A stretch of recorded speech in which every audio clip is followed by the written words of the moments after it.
What's good, everybody? It's your man DL Saint.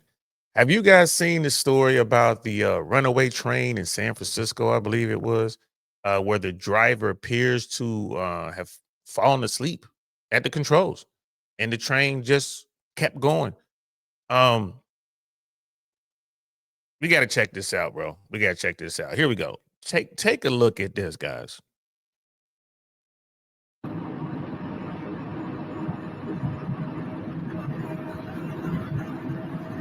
So it looks like the train's in the tunnel. Looks like the driver is asleep. Look at it, just bouncing around. And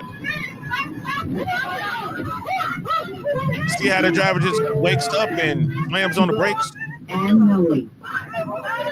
People in the back are going crazy. They've been tossed around. My goodness. I'm sorry. Relax. We didn't crash. Relax. Did you see that? Driver jumps up. Hey, I'm sorry. Relax. We didn't crash. Relax. We didn't crash. Bro, could you imagine? Now, it appears that the driver fell asleep. There's another video out there where you watch it for a very extended period of time, and you can see the speed because the speed display was right there in the video. You can see the train just go faster and faster and faster and faster and faster. And you come out the tunnel, you're going through all that stuff, and then you saw in the one picture there, it was like on the surface streets, and there was cars out there, and there was people out there, bro, like literally falling asleep at the wheel. Like, man, I'm here to tell you, bro. So I'm looking at this and I'm thinking, as an air traffic controller, if I were asleep, and this has happened before, the controllers have fallen asleep in the tower on the midnight shifts. And last time it happened, I can remember, it was management that was involved. Like the manager would come in and just sleep when you're not supposed to do that. You got to stay up. When you're in the tower cab as an air traffic controller, you got to be up. You got to be aware. You never know what's going to happen. Something might happen. It may not be air traffic related. It could be whatever. It can be air traffic related. An emergency can sprout up and they want to land at your airport. You have to turn the lights on. You have to get all of the emergency vehicles ready and coordinate with the airport managers and the people who actually run the airport. So you can't sleep, and this guy used to, allegedly, this guy was coming in wanting to work the midnight shift and he would just go to sleep. And one day people were trying to get a hold of him and they couldn't, and they thought something was wrong with him. A lot of times, controllers that have some sort of medical emergency and there's no one there. So they bust into the tower and there the guy is asleep on the floor, like sleep, like sleeping bag sleep. You know what I mean? Like, dude, like came there to go to sleep. So that guy got in trouble. I can't tell you exactly what happened to that dude, but he got in trouble. So obviously this driver should get in trouble, right? So what I want to do is just kind of let's see what ABC News has to say about this. I just want to pull up just to see what the narrative is or what the narrative may be. Something like this happens, and then instead of it just being negligence on the driver's part, they go into, well, these people are overworked, they're not getting proper crew rest, which there should be already rules on crew rest and stuff like that if you're operating a motorized vehicle, a train or a plane or a bus or a truck. There are rules. Even the truck drivers who go across the country, it's got to be multiple truck drivers if you're going to drive over so many hours, because you can only go so many hours and you got to stop, switch drivers or something like that. So I would imagine there are rules, but I just kind of want to see what the narrative is on this incident. And this is ABC News. The first thing we watched was from The Independent, and this is ABC News. Both of them will be linked in the description below so you guys can check it out. Let's listen. Startling images that appear to show the operator of a packed commuter train in San Francisco falling asleep at the controls. Here's Melissa Adon. Look at that. Tonight, harrowing moments for these passengers on a San Francisco commuter train. Just after 8:30 a.m., security camera footage from September showing the operator appearing to doze off as the train accelerates down the tracks. That train exiting the Sunset Tunnel, nearing 50 miles per hour. Wow. Passengers unaware of what was happening, suddenly thrown side to side in the car.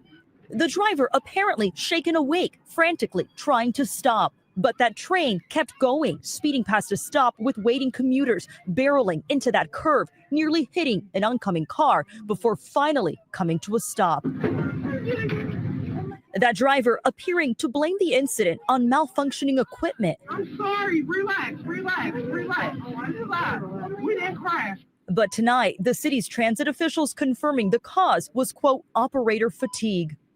David, one person said they suffered a concussion, and officials say that driver was pulled from operating trains. David? Melissa Adon tonight. Melissa, thank you. So there you have it. There you have it. So, okay, the person was pulled from operating trains. Like the driver who appeared to be female, right away knew she was in trouble. Right away, she knew what time it was. You saw that shot there at the end where she had her head down. So many people could have been hurt or worse in that event, bro. Like that was just horrific. They're gonna dig into the timeline of that driver leading up to work. It's like 8 a.m. You know, she's dozing off. So obviously didn't get enough sleep. They're gonna, was that driver working up until like 2 a.m. the night before and then came back to work, a few hours later. I'm sure there are rules on that. If that's the case, then someone else is in trouble. Um, that will be management. Like you got to have crew rest, and that's just bottom line. You got to have crew rest. But could you imagine you on the back of that train getting just jumping around, being pushed around, and like the driver is asleep, and you saw like trying to get the train under control. Like I think it was one video I was watching. That train got up to, I want to say, like 48, 49 miles per hour indicated.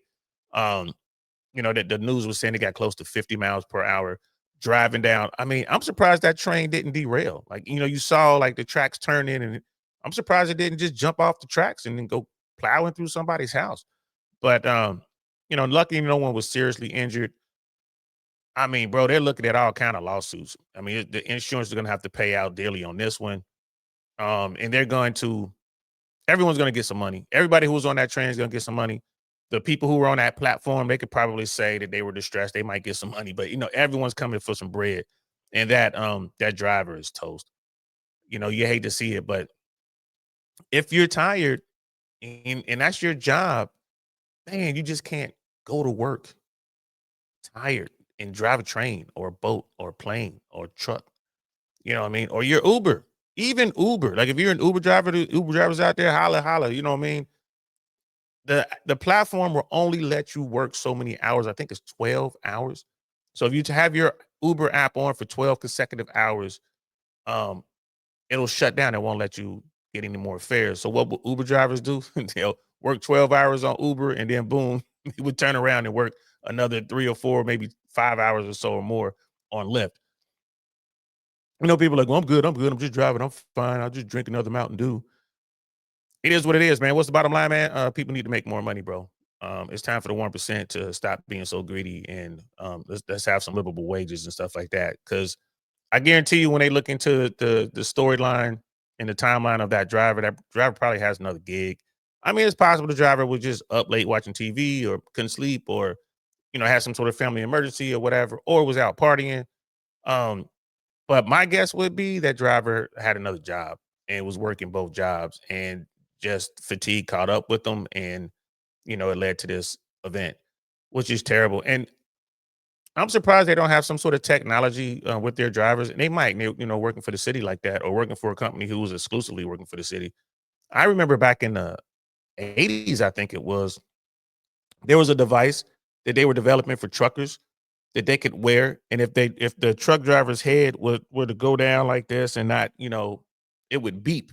It would be like a loud beep that would wake the driver up. At least that's what it's supposed to do. But how many of us have slept through alarms?